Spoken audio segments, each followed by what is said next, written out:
दोस्तों सुना है कि फोर्ड इंडिया में वापस आ रही है, लेकिन अगर आना ही था तो 3 साल पहले गए ही क्यों। ये वही फोर्ड है जिसने मूविंग असेंबली लाइन की शुरुआत करके गाड़ियों की कीमत को जमीन पर ला दिया था। अमेरिका का दुनिया पर राज करना भी इतना आसान नहीं होता अगर पीछे फोर्ड का सपोर्ट ना होता।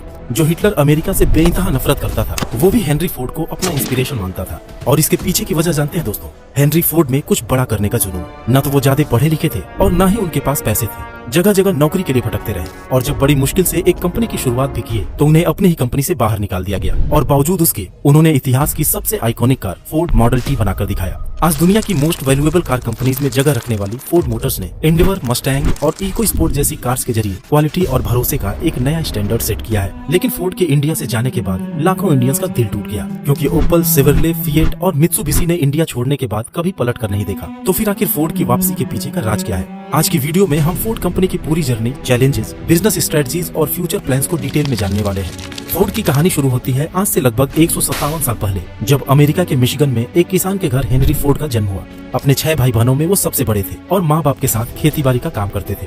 वैसे तो इस काम में उन्हें कोई दिलचस्पी नहीं थी, लेकिन सिर्फ माँ के सपोर्ट के लिए वो उनके साथ खेत जाया करते थे। पढ़ाई में भी उनका कुछ खास मन नहीं लगता था, लेकिन मन अगर कहीं लगता था तो औजारों और मशीनों से खेलने में।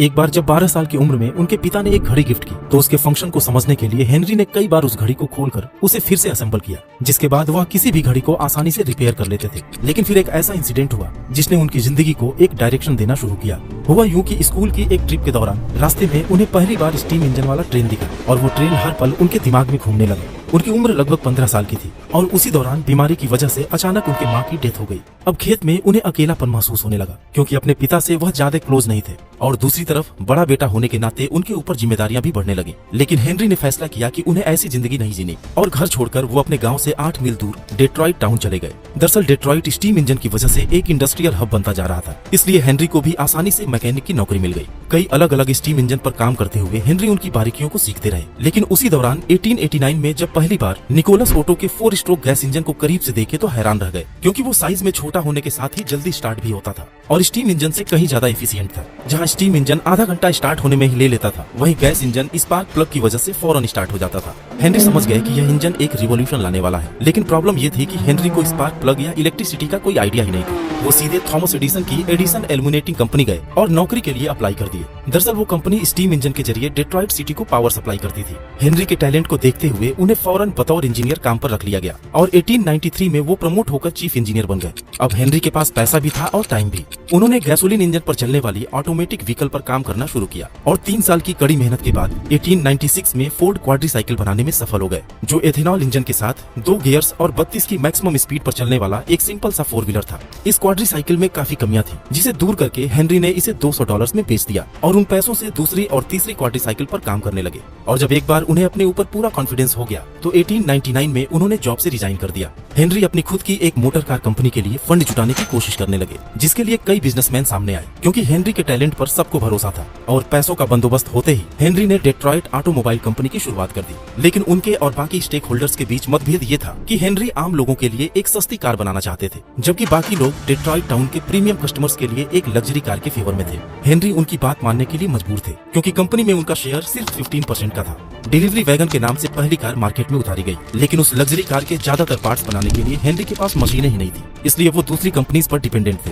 जिसका नुकसान ये हुआ कि 2 साल में सिर्फ 20 कार्स ही बनाई जा सके और इन्वेस्टर्स निराश होकर हेनरी को ही कंपनी से बाहर निकाल दिए। लेकिन हेनरी फिर 1901 में अपने कुछ दोस्तों के साथ हेनरी फोर्ड कंपनी शुरू की, लेकिन यहाँ पर भी वो अपने हिसाब से काम नहीं कर पाए और खुद ही उस कंपनी से बाहर निकल गए। लेकिन दोस्तों, वो कंपनी आज भी कैडिलैक के नाम से जानी जाती है और जनरल मोटर्स की एक सब्सिडरी है। हेनरी बार बार फेल होने के बावजूद भी निराश नहीं हुए, बल्कि फैसला किए कि अब जो भी करना है अपने दम पर करना है और उन्होंने तीसरी कंपनी शुरू की, फोर्ड मोटर कंपनी, जिसमें कंट्रोलिंग स्टेक हेनरी के पास था। मॉडल ए के नाम से पहली कार लॉन्च की गई। साथ ही फोर्ड को दुनिया की नजर में लाने के लिए उस समय की फास्टेस्ट रेसिंग कार फोर्ड 999 को भी ट्रैक पर उतार दिया गया। हेनरी मॉडल ए की डिजाइन और टेक्नोलॉजी में अगले 5 सालों तक सुधार करते रहे और मॉडल ए से शुरू हुई उनकी कार की लिस्ट एक एक अल्फाबेट आगे बढ़ते हुए 1908 में मॉडल टी पर जाकर रुकी। और दोस्तों, पहली बार किसी कार में वनेडियम स्टील का इस्तेमाल किया गया। ये स्टील 3 गुना ज्यादा स्ट्रॉन्ग और पहले से काफी लाइट वेट थी। मॉडल टी ने मार्केट में आते ही धूम मचा दिया, लेकिन अभी भी इस कार को खरीदना एक आम इंसान के लिए पॉसिबल नहीं था और वजह थी $850 की इसकी भारी भरकम कीमत। लेकिन कॉस्ट को बहुत ज्यादा नीचे भी नहीं किया जा सकता था, क्योंकि एक तरफ जहां प्रोडक्शन की लागत काफी ज्यादा थी, वहीं दूसरी तरफ कंपनी को एक्सपेंड करने के लिए प्रॉफिट की भी जरूरत थी। लेकिन हेनरी फोर्ड ने कुछ ऐसे स्टेप्स लिए जिसे आज ऑटोमोबाइल इंडस्ट्री का आधार माना जाता है। वो सुधार अगर हेनरी ने नहीं किया होता तो आज दुनिया की सड़कों पर इतनी गाड़ियां नहीं दिखती। आपको जानकर हैरानी होगी कि उन सुधारों के बाद मॉडल टी की कीमत $850 से गिरकर $360 पर आ गई, लेकिन क्वालिटी के साथ कोई भी कॉम्प्रोमाइज नहीं किया गया। और इस चमत्कार के पीछे की वजह थी 3 मेजर चेंजेस जिसे हेनरी फोर्ड ने किया था। सबसे पहला चेंज था डिवीजन ऑफ लेबर, जहां पहले गाड़ी के किसी एक बड़े हिस्से को हाईली स्किल्ड वर्कर्स की एक टीम बनाती थी। उसी हिस्से को कई छोटे छोटे पार्ट्स में ब्रेक किया गया और इस छोटे से पार्ट को भी कई स्टेप में डिवाइड करके उस पर अलग अलग वर्कर्स लगा दिए गए। अब इससे फायदा ये हुआ कि हर वर्कर को बिना मूव किए बार बार एक छोटे से काम को ही करना था, जिससे उस काम में वो परफेक्ट होते चले गए। और हाईली स्किल्ड लेबर के बिना भी प्रोडक्शन सैकड़ों गुना बढ़ गई। अब गाड़ी के सारे पार्ट्स तैयार करने के बाद उसे असेंबल करने के लिए एक कॉमन प्लेटफॉर्म पर लाना पड़ता था। और यही हेनरी ने दूसरा मेजर चेंज किया, जब एक मीट प्रोसेसिंग यूनिट से इंस्पायर्ड होकर उन्होंने मूविंग असेंबली लाइन की शुरुआत की, जिसमें गाड़ी का एक पार्ट असेंबल होने के बाद वो खुद ही दूसरे प्लेटफॉर्म पर चली जाती है। यह एक रिवोल्यूशनरी स्टेप था जिसे आज भी दुनिया की सारी बड़ी कंपनीज इस्तेमाल करती हैं। इसके अलावा हेनरी का तीसरा मेजर चेंज काफी सरप्राइजिंग था, क्योंकि जहां बाकी ऑटोमेकर अपने वर्कर्स को $2.5 पर डे सैलरी देते थे, वहीं हेनरी ने $5 पर डे सैलरी के साथ ही 5 days working in a week कर दी, यानी कि काम भी हफ्ते में सिर्फ 5 दिन करो और सैलरी भी डबल ले जाओ। इसका असर ये हुआ कि फोर्ड फैक्ट्री के सामने जॉब पाने के लिए लाइन लगने लगी। इन सुधारों ने जहां वर्कर्स के लोड को कम किया, वहीं उनकी प्रोडक्टिविटी में इतना इजाफा हुआ कि मॉडल टी का प्रोडक्शन कॉस्ट 50% तक कम हो गया, जिसकी वजह से 1917 में इसका दाम $360 कर दिया गया। इसकी सेल इतनी तेजी से आगे बढ़ी कि एक समय दुनिया की सड़कों पर दिखने वाली 50% कार्स मॉडल टी हुआ करती थी। और देखते ही देखते फोर्ड मोटर अमेरिका की सबसे बड़ी कार कंपनी बन गई। और दोस्तों, आप भी अगर किसी कंपनी के स्टेक में निवेश करना चाहते हैं तो जरूरत होगी एक डीमेट अकाउंट की, जो आमतौर पर हम ऐसे ब्रोकर के साथ ओपन करना पसंद करेंगे जहां पर अकाउंट ओपनिंग बिल्कुल फ्री होता है। बट इस केस में हम अपने इन्वेस्टमेंट या फिर ट्रेड्स पर बहुत सारा ब्रोकरेज पे कर रहे होंगे। लेकिन अगर हम m stock by Mirae asset के साथ अपना डीमेट अकाउंट ओपन करते हैं तो delivery, intraday, future and option, mutual funds और आईपीओ जैसे सभी सेगमेंट के अंदर जीरो ब्रोकरेज का फायदा उठा सकते हैं। और इस zero brokerage for life across all products का फायदा मिलता है सिर्फ 999 के प्लान में। और इसके अलावा एडिशनल 999 का पेमेंट करके आप लाइफ टाइम एएमसी चार्जेस से भी छुटकारा पा सकते हैं। एम स्टॉक के साथ आपको one of the lowest daily interest rate यानी सिर्फ 6.99% पर मार्जिन ट्रेडिंग फैसिलिटी भी मिलती है। साथ ही 1 click order execution, 1 click order placement और वॉइस सर्च से अपने फेवरेट स्टॉक को खोजने जैसे कई और बेहतरीन फीचर्स तो यहाँ आपको मिल ही जाते हैं। मिराई एसेट 25 ईयर्स ओल्ड एक फाइनेंस कंपनी है जो 16 कंट्रीज में अपनी बेहतरीन सर्विसेज के लिए जानी जाती है। और एम स्टॉक पर 40 करोड़ से भी ज्यादा ट्रेड्स, 1100 करोड़ का एमटीएफ बुक और 8.5 लाख से ज्यादा यूजर्स इसके रिलायबिलिटी को दिखाते हैं। तो फिर देर किस बात की, एम स्टॉक के साथ अभी अपना डीमैट अकाउंट ओपन करिए और अपने ट्रेडिंग एंड इन्वेस्टमेंट जर्नी की शुरुआत करिए। अधिक जानकारी आपको डिस्क्रिप्शन में दिए लिंक से मिल जाएगा। चलिए कहानी पर वापस लौटते हैं।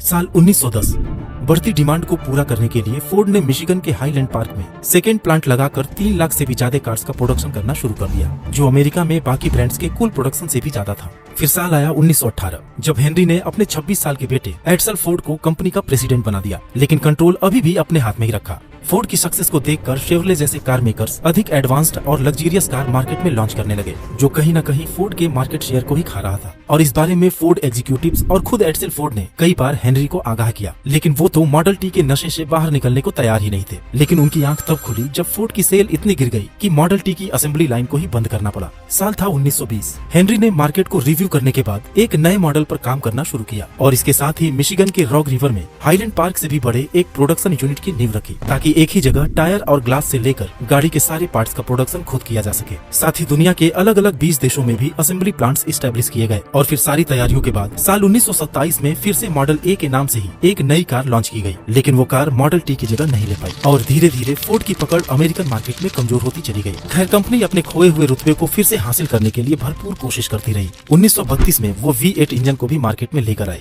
लेकिन उनकी बादशाहत कायम नहीं हो सकी। और 1936 आते आते क्रिस्लर कारपोरेशन और जनरल मोटर्स के बाद फोर्ड अमेरिका में तीसरी पोजीशन पर आ गया। दोस्तों, फोर्ड की हिस्ट्री में ऐसा कई बार हुआ कि वो कुछ बड़ा करने के चक्कर में बहुत बुरा कर बैठे। फिर दौर शुरू हुआ वर्ल्ड वॉर 2 का, जब फोर्ड ने अपना फोकस सिविलियन कार से हटाकर यूएस गवर्नमेंट के टैंक्स, प्लेन्स और मिलिट्री व्हीकल्स की तरफ कर दिया। लेकिन उसी दौरान 1943 में हेनरी को एक झटका तब लगा जब उनके बेटे एड्सल फोर्ड की कैंसर से डेथ हो गई। 80 साल की उम्र में भी हेनरी ने 2 साल तक कंपनी को चलाया और फिर अपने ग्रैंडसन हेनरी सेकंड को फोर्ड की कमान सौंप दी। फिर साल 1947 में हेनरी फोर्ड की डेथ के बाद उनकी फैमिली के ही लोग अगले 30 साल तक कंपनी को चलाते रहे। फिर साल आया 1979, जब पहली बार हेनरी परिवार से बाहर का एक शख्स फिलिप कार्लवेल फोर्ड के सीईओ बनाए गए और आगे 1980 से 2000 के बीच का जो दौर था उसमें फोर्ड ने Jaguar, Aston Martin, hertz corporation, Volvo और लैंड रोवर जैसे दिग्गज ब्रांड्स पर कब्जा करके दुनिया के हर कोने में अपने बिजनेस को पहुंचा दिया। और दोस्तों उसी सुनहरे दौर में फोर्ड की एंट्री होती है इंडिया में, अकेले नहीं बल्कि महिंद्रा एंड महिंद्रा के साथ 50-50 जॉइंट वेंचर में, और नाम रखा गया महिंद्रा फोर्ड इंडिया। और जल्द ही चेन्नई में एक असेंबली लाइन स्टैब्लिश करके फोर्ड एस्कॉर्ट के नाम से एक सेडान लॉन्च की गई।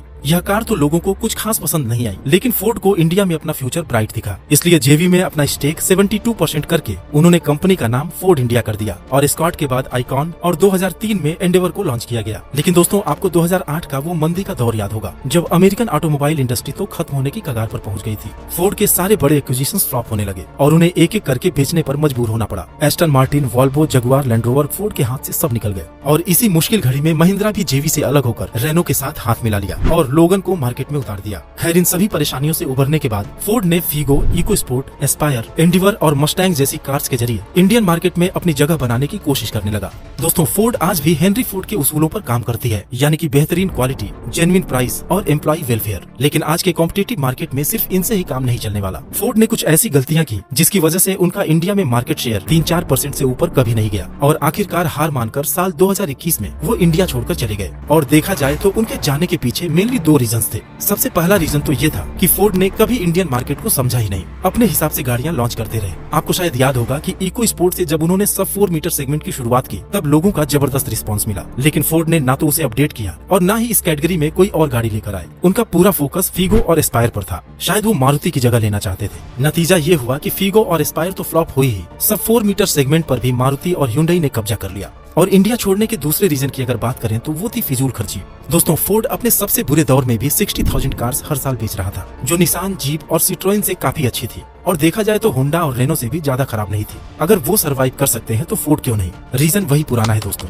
फोर्ड कुछ बड़ा करने के चक्कर में बहुत बुरा कर बैठता है। दरअसल जब फोर्ड ने 2011 में फीगो को लॉन्च किया तो शुरुआती दिनों में उसे काफी अच्छा रिस्पांस मिला, जिससे उनका कॉन्फिडेंस 7वें आसमान पर पहुंच गया। साथ ही मार्केट सेंटीमेंट भी ऑटोमोबाइल इंडस्ट्री के फेवर में था। फिर क्या था, बिना कुछ सोचे फोर्ड ने गुजरात के सानंद में 3 लाख कैपेसिटी का एक वर्ल्ड क्लास प्लांट बनाना शुरू कर दिया और 9 गेल फोर्स रेटिंग के साथ बना ये सानंद प्लांट इतना मजबूत बनाया गया कि वो एक खतरनाक टोर्नेडो को भी झेल सकती है। काफी महंगे फॉर्कलिफ्ट्स और मशीन्स मंगाई गई और मार्केट से काफी ज्यादा लेबर कॉस्ट पर खर्च किया गया और यही सब फिजूल खर्ची फोर्ड को ले डूबी। फायदा तो दूर, सानंद प्लांट का ऑपरेटिंग कॉस्ट निकालना मुश्किल हो गया और फोर्ड $2 बिलियन के लॉस में चली गई। इसलिए फोर्ड ने इंडिया छोड़ते ही सबसे पहले इस प्लांट को टाटा के हाथों 725 करोड़ में बेच दिया। रही बात उनके चेन्नई प्लांट की, तो कई कंपनीज ने इसे खरीदने के लिए फोर्ड से अप्रोच किया, लेकिन फोर्ड ने साफ मना कर दिया क्योंकि इंडिया से अभी भी उनकी उम्मीदें जुड़ी हुई थी और अगर वो इंडिया में फिर से वापस आते हैं तो उसकी सबसे बड़ी वजह होगी अमेरिका और पूरी दुनिया में फोर्ड के इलेक्ट्रिक व्हीकल्स की सेल्स में तेज गिरावट आना, जबकि इंडिया का ईवी मार्केट तेजी से ग्रो कर रहा है। और दूसरा रीजन है सानंद प्लांट से फोर्ड को छुटकारा मिलना, क्योंकि चेन्नई प्लांट इंडिया की जरूरतों को पूरा करने के लिए सफिशिएंट है।